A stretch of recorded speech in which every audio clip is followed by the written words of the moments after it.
La France s'enfonce dans une crise économique, sociale et politique.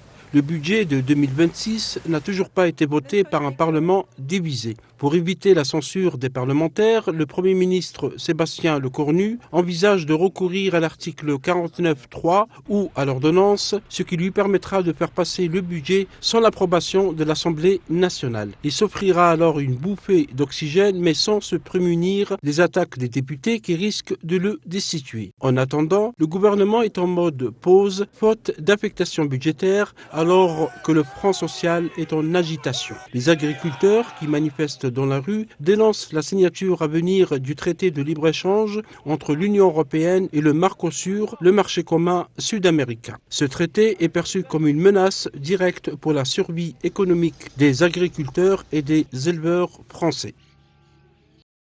Tous les experts tirent la sonnette d'alarme. La France, 7e puissance économique mondiale, compte 9,8 millions de personnes vivant sous le seuil de la pauvreté, soit plus de 15% de la population. Environ 25% des Français déclarent sauter régulièrement des repas faute de moyens financiers, selon une étude récente. Et les chiffres de l'économie sont encore alarmants. Le déficit du budget s'est établi à 155 milliards d'euros fin novembre 2025, selon des données publiées par le ministère de l'économie. La dette publique est, elle, astronomique. Elle a franchi le seuil des 3 400 milliards d'euros fin 2025. Le ratio de cette dette pourrait dépasser 115% du PIB durant cette année. Devant cette situation inquiétante, la classe politique, particulièrement la droite dure et l'extrême droite, préfère botter en touche et orienter les regards vers d'autres questions comme celle des 3 I, islam, immigration, insécurité.